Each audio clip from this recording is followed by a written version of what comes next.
developing workshops, and so many more things. I have like 89 projects going on, so, and all of those happened once I realized my resilience, and once I truly focused on developing it. And I'm really not sure how many people get to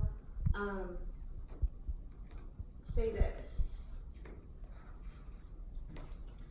Death is an incomparable coach. It severs all the ties to your baggage and it allows you to start fresh.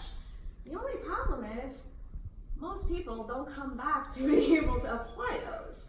I can. And I think, that is my story. And that's also why I can say my transformation is never ending. It's my resilience is never ending, my transformation is never ending. I am actually a 2-time traumatic brain injury survivor. I also went through multiple reproductive losses, and I live every day with multiple invisible illnesses. And but before I continue my story, I just want to take a second to level set and talk about, what is this definition of resilience I'm talking about, so we're all on the same page going forward. And I put it up here so that we're all on the same page. So this is sort of a description I like using the best, and this comes from the expert consensus from Psychology Today with like over 30 experts on the panel, and they describe it as that ineffable quality that allows some people to be knocked down by life and come back stronger than ever. Rather than letting failure overcome them and drain their resolve, they find a way to rise from the ashes. And I love that, rising from the ashes, because it really reminds me of Phoenix. Being able to burn and come back and soar again. And, so I think that's a very powerful symbol right there, very powerful meaning. Because it is only when we are faced with these obstacles, stressors, and other environmental factors, and they have to threaten our sense of self and functioning, that's when resilience emerges. And, looking at all of everyone here in this room, being women of color, I already know we're all resilient because we are here. If we weren't resilient, we would not be in this space having this conversation. And we do this because we keep bouncing back from our adversities instead of wallowing in them and letting them defeat us. So in this sense, resilience is similar but a little bit different from grit. Right? Because grit is just perseverance. Grit is you just keep on going and going and going. So it's related to resilience, but it's not quite resilience because, again, this idea of resilience, it needs that adversity. It needs that negativity, and that negativity actually helps you shine and get stronger. And that is a really powerful message that I think we can all take forward into the greater society out there that, especially like Christina and I were talking about it, the messages that we get from society make us feel worthless, inadequate. No matter what we do, it's just not enough. We're not going to succeed. And we're never going to get to where anyone wants us to be or we want to be in life. But with resilience, as it turns out, as I found out the hard way, it is possible. And it is possible to actually unlock your potential beyond your wildest dreams and blow your own mind and, to the point where you look at yourself in the mirror and say, oh my goodness, you're a goddess. And that's what I want every woman of color out there to feel like every day, to be able to look at herself in the mirror and say, you're a goddess, you got this. Of course, I didn't learn about this in school.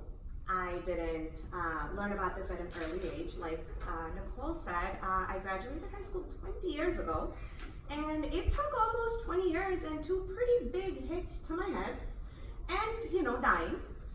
And a lot of work on myself after to realize that. And the thing is that you don't have to spend 20 years doing that. You shouldn't spend 20 years doing that. And that's why I'm, here to sort of tell you what I did through my journey. And, hopefully it'll help you kind of figure out some tricks so you don't have to spend 10, 20 years figuring yourself out, figuring out resilience, growing yourself. So flashback time. Okay, let's go back almost 20 years ago to 2000. That was when my first traumatic brain injury happened. It was a concussion in college. And back then, the medical community did not know as much about traumatic brain injuries as we know today. Back then, even repeated concussions weren't really thought of as being, having lifelong consequences, or being traumatic. And I only had one measly little concussion, hit to the back of the head. So they sent me home with over-the-counter Tylenol. And they said, oh yeah, take a day or two of rest, and you'll be okay. Just take some Tylenol, sleep it off. You'll be okay by next week, go back to class. So I did it. I took a day or two of rest, took the Tylenol, which I had to purchase from, Wright, and I went back to class, and everything was great for about a week. And then things started tanking across the board. All of a sudden I wasn't able to make sense of things that were happening around me. Like, they just stopped making sense. I wasn't sure how to respond to situations anymore. My behavior became really risky, really impulsive, and I couldn't figure out why. I had no control over my own behavior, and internally I would be screaming at myself, like, stop, don't do this, while I would be doing something risky. And then the migraines started. I didn't know what migraines were back then, but I only knew that I wasn't able to function at all when I had them. And I couldn't see any value in what I was doing anyway. I couldn't see any meaning in what I was doing anyway. So I just stopped caring. I stopped caring that I was failing out of classes. I stopped caring that my friends were dropping me because my behavior wasn't making sense to them. Professors tried to make appointments with me. I'd make appointments, not show up. And long story short, I ended up dropping out of University of Michigan the following semester. And I still am the only one in the entire history of my family to ever drop out of college. So that was a huge deal coming from, an Indian family that is highly educated, that is expected to have an advanced degree, one advanced degree as a bare minimum. I dropped out of undergrad and I was like, I don't know if I'm gonna go back to school. I'm not sure. And so that was a huge black mark on my record within my family, and I internalized it very, very deeply. I did end up going back to college the following year, only because I couldn't figure out what else to do. And I worked a bunch of jobs, wasn't really figuring, didn't know what was happening there, didn't see any growth. So I thought, okay, well, I'll go back to college. And this time I went back to psychology. I was initially pre-med, but this time I went back to psychology, and psychology actually made sense to me because it explained a lot of what was happening to me, and so that's how I found psychology. And I ended up finishing up my undergrad. I ended up going to grad school on a scholarship, worked on a National Science Foundation grant. I have no idea how I did it. I have no idea why I did it, because I still had these same lingering issues from my concussion. But it seemed to me like I was moving forward, so I just kept moving forward. And that's why I brought up that point about grit. I definitely had grit, but I had no meaning, no purpose, nothing of that. So I just, buried my concussion, never thought about it because no one else told me it was a big deal, so why would I think it was a big deal? I thought something was actually wrong with me, fundamentally wrong with me, and I just have to get used to being this rotten egg, this loser, this failure that just, I have to keep trying no matter how much of a loser I am, no matter how much of a failure I am. And I was constantly terrified of exactly doing that, failing, losing, getting rejected, not getting anywhere in life. proving to my family over and over again that I'm not capable, that I'm not worthy, that nothing I do is ever going to be good enough. Then my second traumatic brain injury happened. This time a car ran the red light and completely took me out. That was just over 10 years ago, on January 13th of 2009. So I just celebrated my 10-year rebirth this January. And 10 years ago, when I remember the car hitting me. I don't, and then I'll get into what I remember after that. But in that moment that car hit me, it erased every aspect of me. I remember sitting next to, I remember sitting next to my own body in the hospital. My body was on a gurney, and I was sitting next to it in these plastic chairs with my great-grandfather, who passed away in 1984. And I vividly remember seeing the heart monitor that was attached to my body, still showing that my heart was still beating.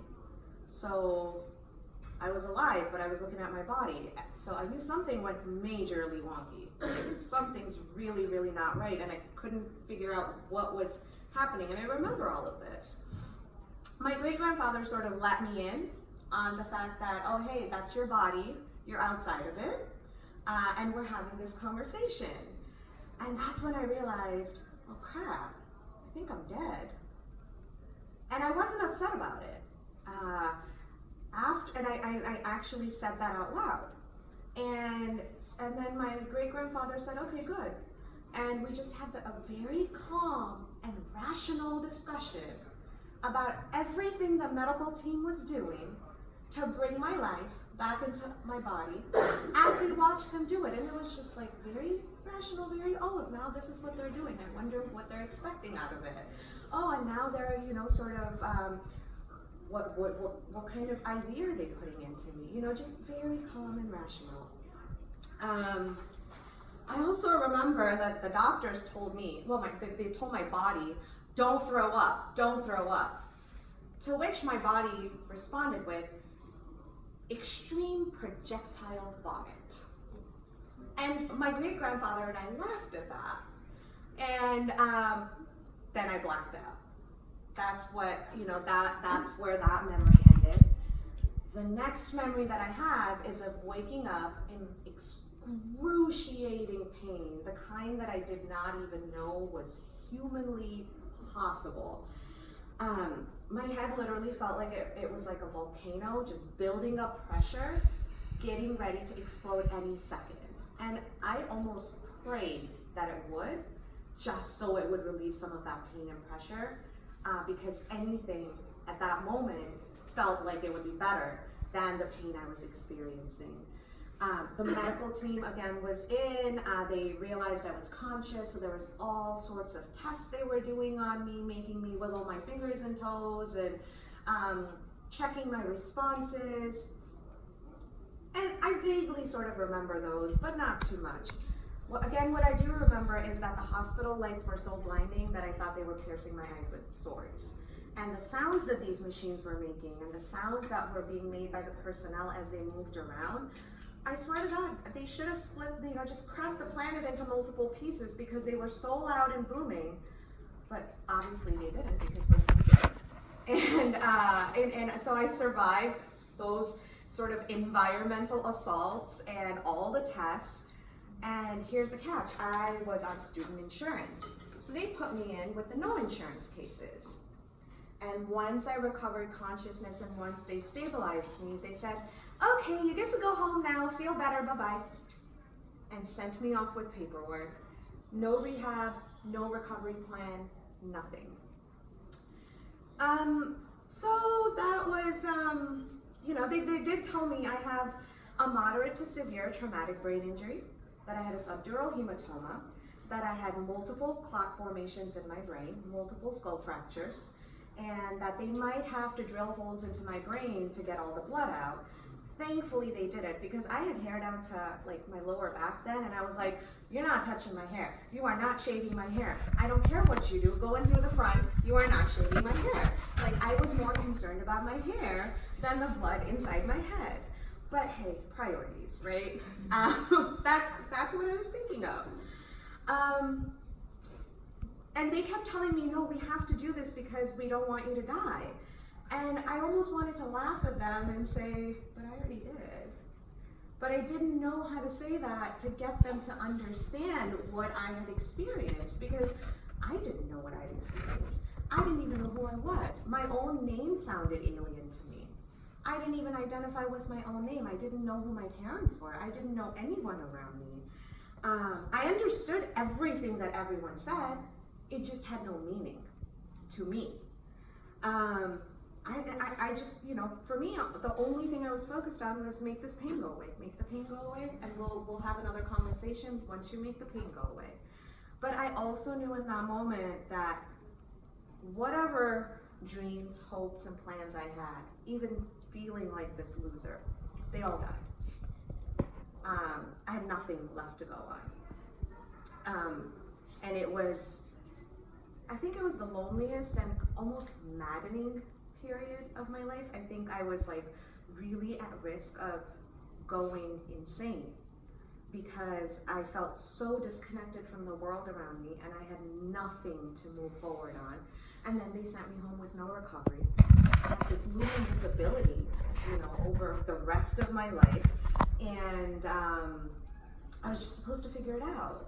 And over the next week, I lost my financial aid to my grad school because I could no longer work the hours that they required me to work.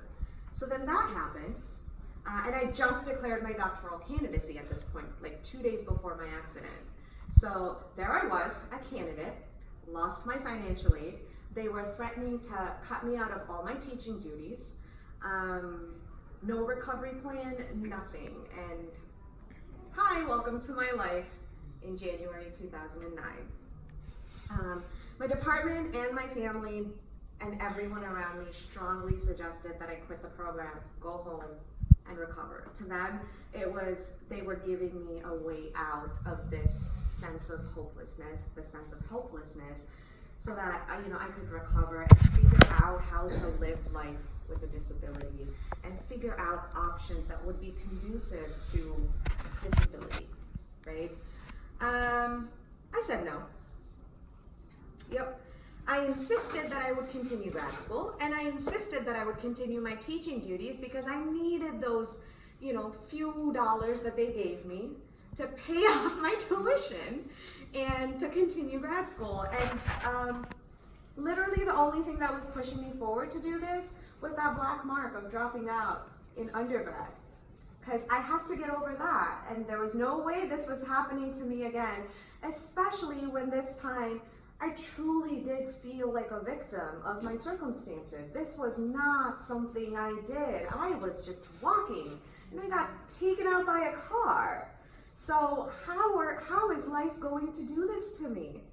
And that was the kind of prevalent thought that just kept running in my head over and over and over again. And I spent, I think, weeks or maybe even months just holed up in my apartment, not even leaving my apartment other than for teaching duties or anytime I had to do my work in the lab or anything else. The rest of the time I spent holed up weeks and months at a time thinking about this, thinking about death, thinking about my experience. When I did feel okay, I partied like it was the end of the world, because it was the end of the world in some senses, and it made me feel alive until my head started, feeling like it would explode again, and then I had to come back and make everything dark and silent and just curl up under my bed again and let it just sort of ride that wave. But I was still so determined because I was so determined to be normal. I was so determined to prove to everyone that I was normal, that I wasn't this broken failure, loss of a person. And that's what drove me. And so I did get my doctorate. I finished my doctorate. And then soon after that, I got married to one of the most amazing men in the world who supports me probably more than I support myself through every hoop I jump through, whether I falter and fall or whether I soar. He's always there being my cheerleader, and that's how he's always been. And we had a semi-arranged marriage. So there was no dating period. So here was this man that came in and was being so supportive of me, and I'm like, do you have a savior complex? Like, what's wrong with you? Why do you want to be with me? So our very first date, I called it a date, but it was a phone call. 7 minutes into the phone call, I laid out everything I'd gone through. And I was like, this is what my life is. If this is not something you think you can handle, we should end this conversation right now and not waste each other's time. And his response was, okay, so tell me more about what you struggle with.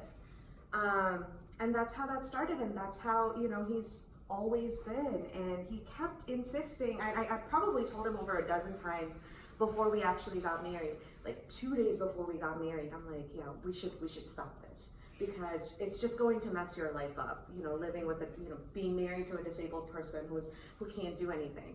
And he was like, no, I want to marry you. And I was like, you really must have a savior complex. Like, that's the only explanation I can think of, is there's something wrong with you. But there really wasn't. He saw in me something I didn't see in myself back then. And what that was that I was actually very resilient. I just wasn't aware of it. And the thing is, resilience is not some mystical, magical force out there in the universe that only a few elite people have access to. It's a habit that we practice and that we develop. And the thing is that it is completely ordinary in action, completely ordinary. But it seems extraordinary when we struggle with it because we are not aware of our own resilience. So becoming aware of our own resilience, becoming aware of the impact it has on us personally, that's where the turning point happens.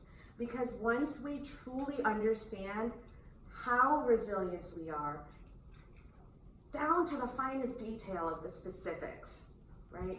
That's when we can start using it almost like a chisel to make a sculpture out of our own selves, to carve our lives into the way we want to carve it, not because of external forces, but because of this, because we feel it in here. And that's what I realized. And I didn't even realize it after I married him, like soon after. It took me going through multiple reproductive losses and then having a rainbow miracle baby blessing. And all of a sudden, I had this little human being, and I'm there, I was there with her 24/7 because, newborns really, really need their moms. And I'm sitting there and I'm just staring at her, and I thought, oh, well, someday I'm going to have to explain to this little person here why her mom thinks she's a loser and a failure. Okay, that's a lot to process. And that's when I unpacked everything that I kept packed up for like 20 years, and I literally started ripping every part of it apart, analyzing it, using these tools from my psychological background, which I know we're not supposed to analyze ourselves, but I'll edit that part out of my video. I analyzed myself. And I looked at every single thing in my life from every single angle that I could. And that's how I discovered the power of my resilience. And the second I discovered that, it was like this unlocking mechanism that just opened the world up to me.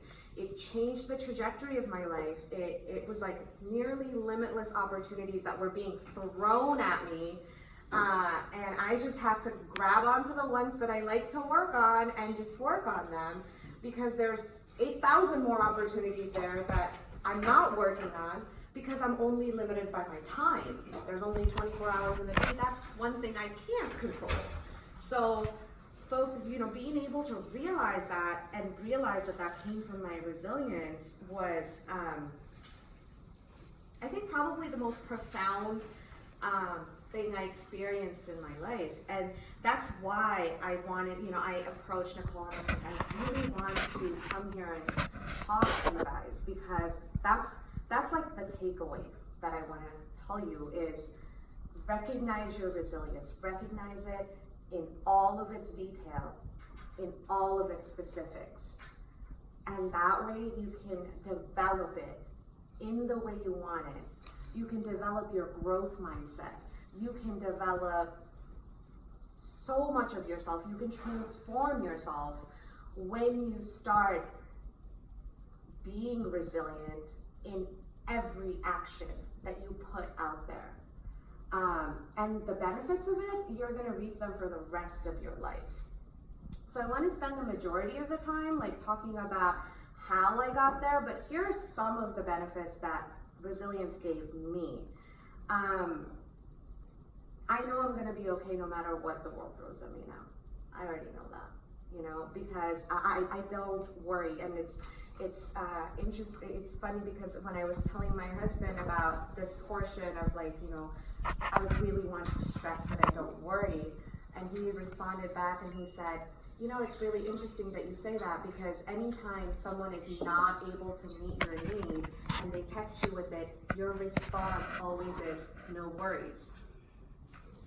And that happened only in the past, since I discovered my resilience, without even realizing it, I respond that way, saying, no worries, something else will come up, it'll get done. And I would not have, I know I didn't used to say that. I know I used to get tremendously upset at failure, rejection, especially when we used to live in LA, and we lived there for 5 years. I must have applied to about 1,200 jobs out there in 5 years. Got 2 rejection letters. The rest were just no responses. No, they don't even respond back. And they say, oh, it's because we have so many applicants, we can't possibly respond to anyone. And it's like, okay, well, I understand that. The rejection still sucks. And after 1,200 applications, you do internalize it. Okay, am I unemployable? Do I not have any skills anywhere? Can I not do anything in life? And then, but once I became resilient, once I realized my resilience, I don't care anymore. If you're, yeah, okay, if you are going to reject me, I get it. I'm not the right fit for you. That's okay. I'll get other opportunities. I use that as a feedback mechanism now, so I can grow. Say, okay, why did this not work for me? What else can I do better? Because see, resilience is a choice. It's actually an intelligence. It's one of many types of intelligences that you can develop. And most people don't see resilience as that. They think, it's a personality trait. You either are resilient or you're not, right? It's not that way. It is an intelligence that everyone can develop through habit. And you can grow to the point where you can consistently and confidently make resilient decisions about everything in your life. You start seeing yourself more positively when you're resilient, and that, in turn, what that does is it makes your entire world more optimistic, more positive. You get a positive self-orientation. You know your worth. You know your value.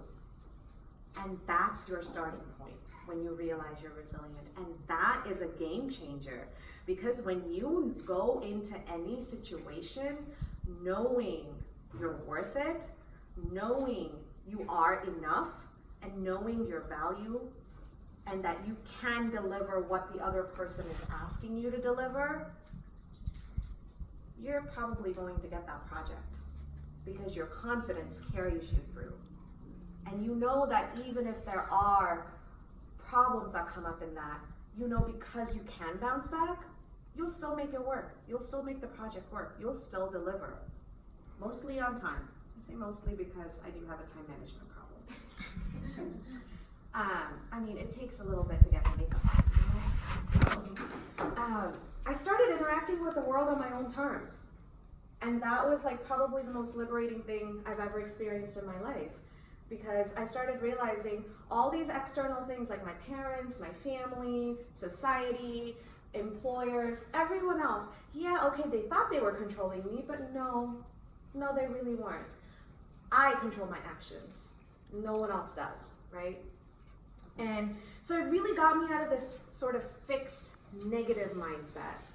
And the reason I bring that up is when we face failure over and over again, it's easy and it's valid to go back into that fixed mindset, to kind of go back into your shell and wonder what's wrong with you.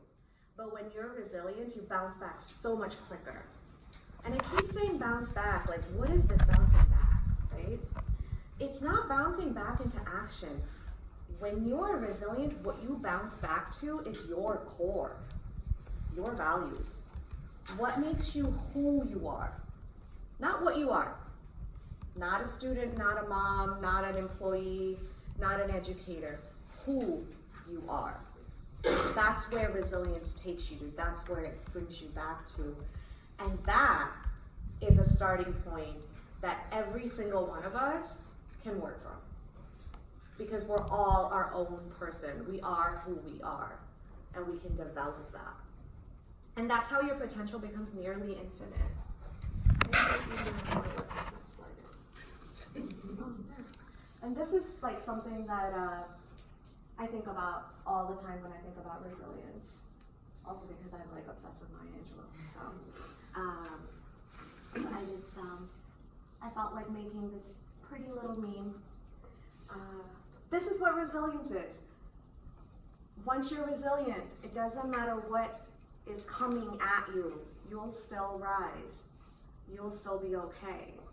And you start learning from every single experience and encounter you have, because being resilient puts you in a place of gratitude, right?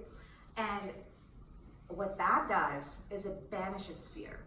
It literally banishes fear, because when you look at the neuroscience of it, the mechanisms that operate gratitude and the pathways along which gratitude and fear operate, they're sort of mutually exclusive. You can't be grateful about something and be fearful. It's physically impossible. When you're resilient, that's how fear goes away. That's how those worries go away, because you know who you are and you come from that place of gratitude. All of this sounds great, right? And it also sounds like really abstract and kind of, all right, like, so what great benefits or great, how do we practice this? How do we become more resilient every single day? So here's the thing, here's how. Start off by writing your personal narrative, right? Really, really write every word of it down, every word that comes to your mind. Be very candid, be very blunt. And then look at what part you play in your own story. What are the words you are using to describe yourself? Are you the hero of your own story? You should be. Are you the center of your own universe? You should be. If you're resilient, you are. I felt like a loser because I was calling myself a loser, right? And I was so focused on the limitations of this disability and trauma that I didn't even realize how much I grew until like this switch turned on in my head and I was like, oh, whoa, I did a lot in the past 10 years. But when I wrote my personal story, when I wrote my narrative out, that's when it hit me, because I wrote my narrative out because I wanted to, rehearse for a few years before I had to tell my daughter this, and I planned it out for a few years. But that's why I wrote the story, so I could really rehearse it and really think about how I'm going to tell her who I am. Loser, failure, limited, disabled. And I was like, oh my gosh, this is how I see myself. No wonder I'm not succeeding. And that was my story back then, and you heard my story today. Do you see the difference? Yeah. You can see that all my traumas got me to where I am, but they have nothing, they have very small parts to do with who I am today. So write your story down, process the entire range of emotions that are going to happen with you writing your story down. That's the important part there. On a very personal note, please find a therapist if you need help, please. It is okay to need help. It is okay to want help. Don't buy into that whole BS stigma of mental health and that you're supposed to do it on your own. And I know everyone in this room knows everything I'm already saying. I'm just here to remind you. This is just another voice reminding you things that you already know, just in case you may have forgotten it. Be compassionate towards yourself. And once you're done addressing and acknowledging all of these emotions and unpacking all of that baggage, drop it. Leave it there in the past where it belongs. You're done processing it. It has no more value in your life anymore. Then you write your future narrative. You start off in the place that you know you want to be, and then work backwards to how you are going to grow to become this person you want to be. Write that down. And it's okay if there's not that much detail in this part, because we don't know how the future is going to unfold exactly, but we know how we want to be and what we are going to do to become how we want to be. So write those parts down. And when you do that, dream big, be bold. There are no limits. Don't limit yourself in your future narrative. Don't limit your vision. Seek out a coach who can help you find the deeper meanings of this and think about things that you haven't thought about before. I mean, that's literally like what I do. And a great coach, if they're a great fit for you, they will absolutely help you find these underlying themes of your life. Find your values, find your passions, align them all together. Actually, you're going to be doing all the work. They're just going to be poking and prodding. So, but it's great to have someone poking and prodding in the right way instead of with medical instruments. So trained coaches are some of the most powerful tools you have at your disposal. Use them as much as you want. And if you don't know how to maximally and effectively use a coach, please don't hesitate to talk to me. I'm literally writing the book on it right now. So I do have a lot of resources there that I can send your way. Then once you write this change narrative, share it with other people, right? Oh, and there, that one. I love that one. Yeah. I made that one the other day. This is why you want to share it with other people, because you are now putting your vision out. You are now putting your vision of you out, your potential out, right? And when you share it with other people, you are going to get back suggestions, feedbacks, criticisms, judgments, the whole 9 yards. Understand that they might be well-intentioned or not, but also understand you don't have to take these suggestions, because your potential is determined by you, not by these other suggestions and criticisms and judgments. When you share your narrative with people that you feel comfortable with, it really solidifies this idea of who you are, your values, your purpose, your drive, and all of that. But what it also does, and this is the beautiful part, is when you share your narrative, that's when you create authentic connections. That's when you're the most yourself, and you will find people being drawn to you like moths to a flame. Because people appreciate authenticity, people appreciate that vulnerability, and we don't have enough of that outside in the corporate sphere and in other spheres. So when you are yourself, you're gonna shine.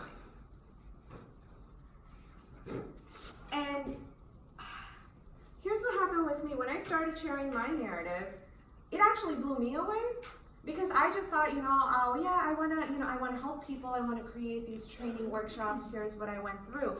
The responses I got back were, oh my God, how are you so strong? You're a visionary. Like, how are you not, like, what can we do to help you get there? And I thought, you want to help me? You want to help me become a success? This is brilliant. I need to share my story with even more people and see how many more I can get. And it really is, I'm gonna edit this part out of the video too, but it really is like a drug.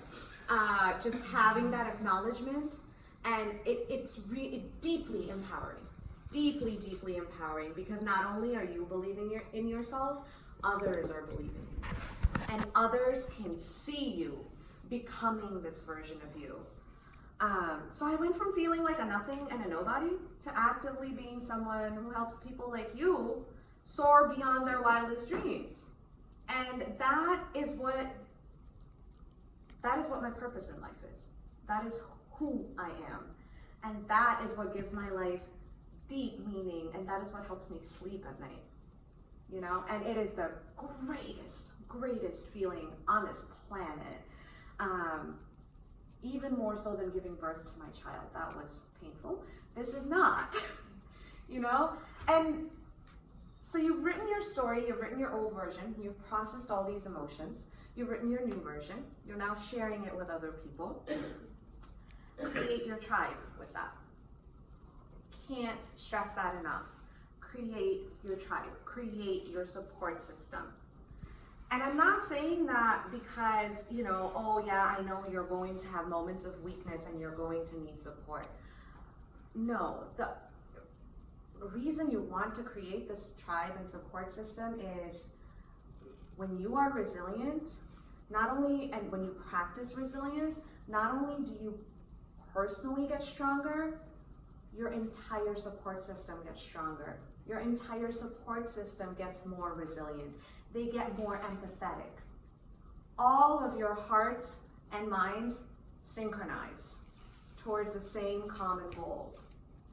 And with these authentic connections you make, that's when you can collaborate. You can work with other people to actually make a huge impact on the disparities around us, on the inequities around you, on making not just your life better, but as many other people's lives better as you can. And that's what your support system actually truly does for you. So my support system, my husband, obviously I've talked a lot about him. And what I now realize is that he was so patient and he was so resilient in giving me the space I needed to figure myself out. So he didn't have a savior complex at all. Although that is debatable, but no. He just wanted to give me the space because he saw that resilience in me that I wasn't seeing in myself.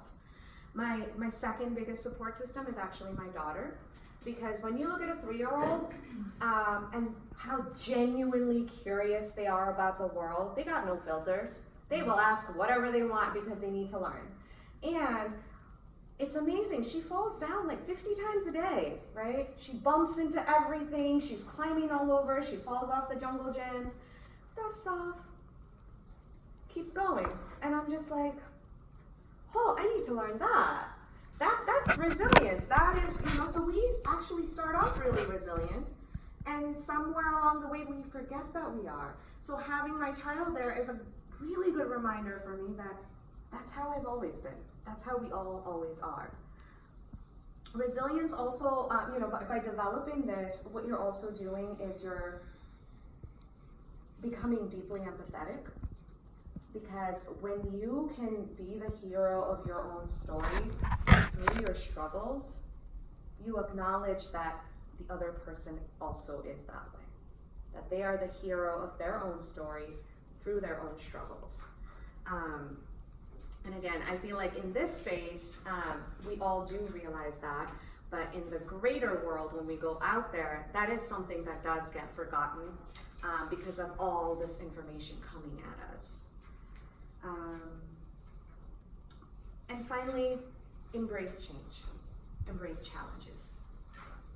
change and challenges are, well, it's already because you're already resilient, but they help you develop it in the way you want it, right? So that's like the more obvious point. Envision all of these challenges ahead of you as enormous gifts from the universe, where you can blow your own minds with resilience, grit, growth mindset, transformations. So write your stories, build your tribes, be bold, empower yourself. And I don't know, maybe one day, or today, later, I'll even play a part in challenging you in the best way that I know how, by poking and prodding you. I love that part.